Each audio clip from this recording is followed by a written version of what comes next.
샬롬, 유 선생의 구속사 전국열차, 유도수 목사님의 신구약 성경 파노라마를 낭독하는 시간입니다. 지금은 호세아 파노라마 5장입니다. 떠나시는 하나님, 기다리시는 하나님. 요절은 6절, 저희가 양떼와 소떼를 끌고 여호와를 찾으러 갈지라도 만나지 못할 것은 이미 저희에게서 떠나셨습니다. 5장의 중심점은 도표에서 보시는 바대로 하나님께서 이미 저에게서 떠나셨음이라 한 것과 6절 내 얼굴을 구하기까지 기다리라는 데 있습니다. 15절 본장은 제사장들아 이를 들으라 이스라엘 족속들아 깨달으라 왕족들아 귀를 기울이라 너에게 심판이 있나니 하는 1절 상반절 경고로 시작이 됩니다. 이는 하나님을 떠나시게 하고 나라를 망하게 한 책임이 지도자들에게 있다는 사장의 연속인 것입니다. 떠나버리신 하나님, 그래서 찾아도 만날 수 없는 하나님, 이보다 더 비극적인 말씀은 없습니다. 어찌하여 떠나셨는가? 지도자들 때문입니다. 첫째 단원. 어찌하여 떠나셨는가? 정조를 지키지 않았기 때문입니다. 둘째 단원. 그러나 하나님은 죄를 뉘우치고 내 얼굴을 구하기까지 기다리리라 하십니다. 셋째 단원. 이것이 5장의 대의입니다. 세 단원으로 나누어 상고하겠습니다. 첫째 단원 1절에서 5절 지도자들 때문에 멸망한다. 둘째 단원 6절에서 14절 떠나신 하나님. 셋째 단원 15절 기다리시는 하나님. 첫째 단원 1절에서 5절 지도자들 때문에 멸망한다.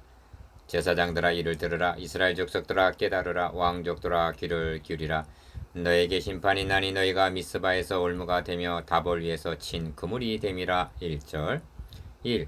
미스바와 다볼에서 무슨 일이 일어났는지는 알 길이 없습니다만 기억 핵심은 제사장들이 백성 앞에 올무를 놓고 그물을 친 사냥꾼같이 되었다는 데 있습니다. 올무는 짐승을 잡는 도구요 그물은 새를 잡는 기구입니다.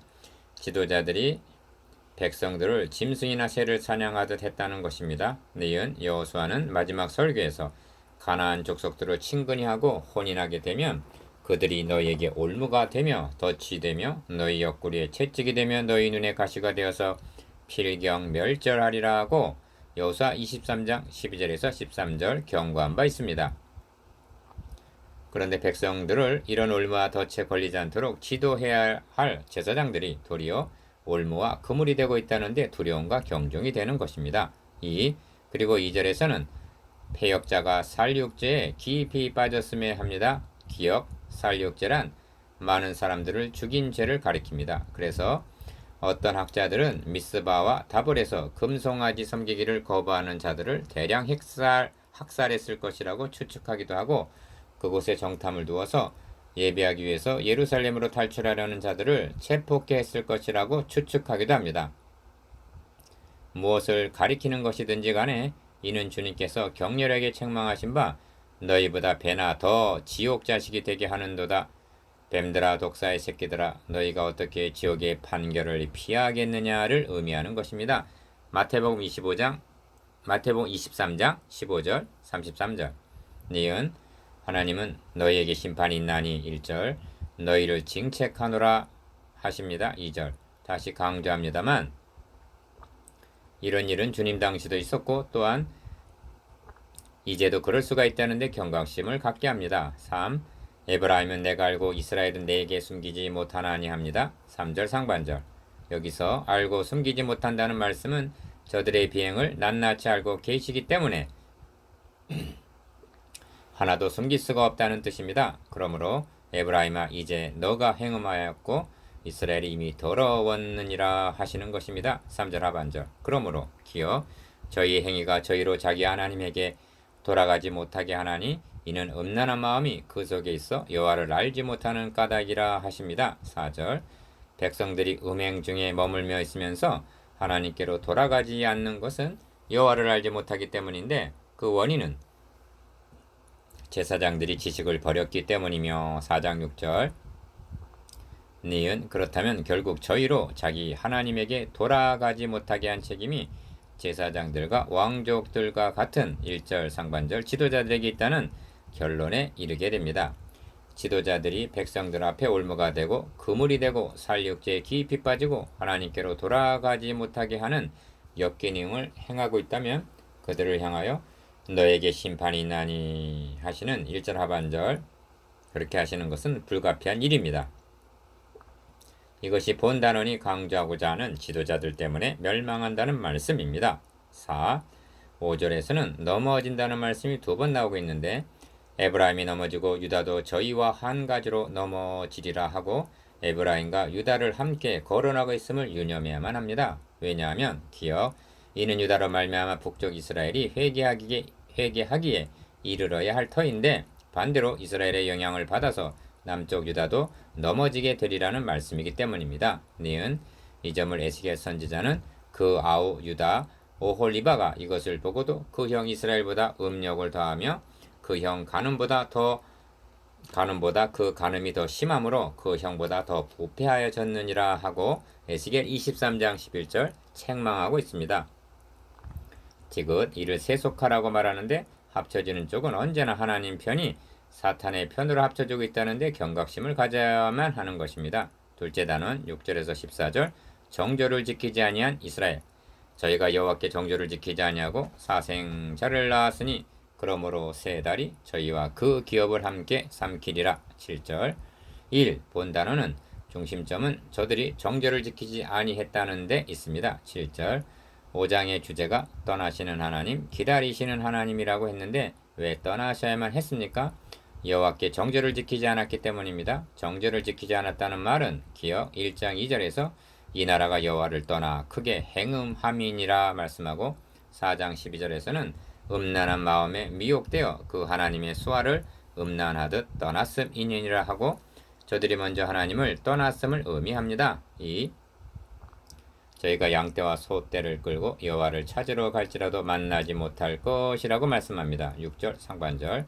달리 표현하면 예배를 드려도 하나님과의 만남이 이루어지지 않는다는 뜻입니다. 왜 그렇습니까? 기억. 제물로 드려드리는 양과 소가 누구의 그림자인가를 생각하시기 바랍니다. 그런데 저들이 정죄를 지키지 않았다는 것은 메시아 언약을 배반하고 우상을 숭배한 것을 의미하는데, 그렇다면 지식을 버린 제사장과 지식이 없어 망하게 된 백성들이 드리는 제사란 우상 숭배나 다를 바가 없기 때문입니다.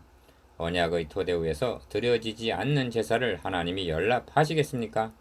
3. 그러므로 저희가 여호와께 정죄를 지키지 아니하고 사생자를 낳았다고 7절 말씀하는 것입니다. 성경은 완전하고 확실하며 정직하여서 시편 19편 7절 1.1획도 소홀함이 없습니다. 주님께서 유대인들을 향하여 너희는 너희 아비의 행사를 하는도다 하고 책망하시자 그들은 우리가 음란한 데서 나지 아니하였고 아버지는 한 분뿐이시니 곧 하나님이시로다 하고 말하자 너희는 너희 아비 마귀에게서 났다고 지적하셨습니다.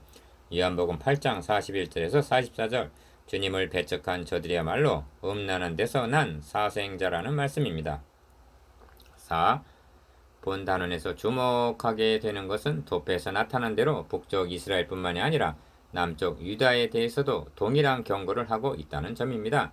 4장 15절에서 이스라엘아 너는 행음하여도 유다는 죄를 범치 말아야 할 것이라 말씀했는데 기억, 유다 방백들은 지게표를 옮기는 자 같으니 내가 나의 진노를 저희에게 물같이 부으리라 하십니다. 10절 어찌하여 유다를 지게표를 옮기는 자에다가 비하시는가? 신명기에서 모세는 저주받을 일로 우상 숭배, 부모를 거역하는 일, 지게표를 옮기는 일, 소경으로 길을 잃게 하는 일 등을 꼽고 있습니다. 신명기 27장 15절에서 18절 이는 실천윤리이기도 합니다만 성경에서 저주를 받는다는 말씀은 복 받는 것의 반대 개념인 것입니다. 이로보건대 지게표를 옮긴다는 것은 경계를 옮긴다는 단순한 뜻만이 아니라 하나님 말씀을 변개시킨다는 그런 뜻으로 볼 수가 있습니다. 이스라엘아 너는 행음하여도 유다는 죄를 범치 말아야 할 것이라 4장 15절 즉 지게표를 옮기지 말아야 할 터인데 그들도 보면서는 아니 될 경계를 넘어섰다는 말씀이 되는 것입니다. 니은 그러므로 내가 에브라임에게는 좀 같으며 유다 족속에게는 썩이는 것 같도다 하십니다. 12절 14절에서는 내가 에브라임에게는 사자 같고 유다 족속에게는 젊은 사자 같다고 말씀하시는데 좀과 사자는 대조적인 묘사입니다. 하나님의 징벌은 사자같이 닥칠 때가 있는가 하면 좀과 썩이는 것 같이 부지 중에 임하기도 하는 것입니다. 이 둘은 다 같이 하나님의 징벌을 뜻합니다. 5. 이럴 경우 에브라임이 자기의 병을 깨달으며 유다가 자기의 상처를 깨달아 즉 위급함을 알고 아스르로 사람을 보내어 구원을 요청하지만 너희를 고치지 못하겠고 너희 상처를 낫게 하지 못하리라. 13절 하반절. 건져낼 자가 없으리라 하십니다. 14절 하반절 기억. 이 점을 7장 11절에서는 어리석은 비둘기같이 지혜가 없어서 애굽을 향하여 부르짖으며 아스르로 가는도다 하고 책망하십니다. 저들의 불신앙은 기업, 우상을 의지하고 니은, 열방의 도움을 요청하는 것으로 나타났던 것입니다. 이것이 정주를 지키지 아니한 이스라엘입니다. 셋째 단원 15절 기다리시는 하나님.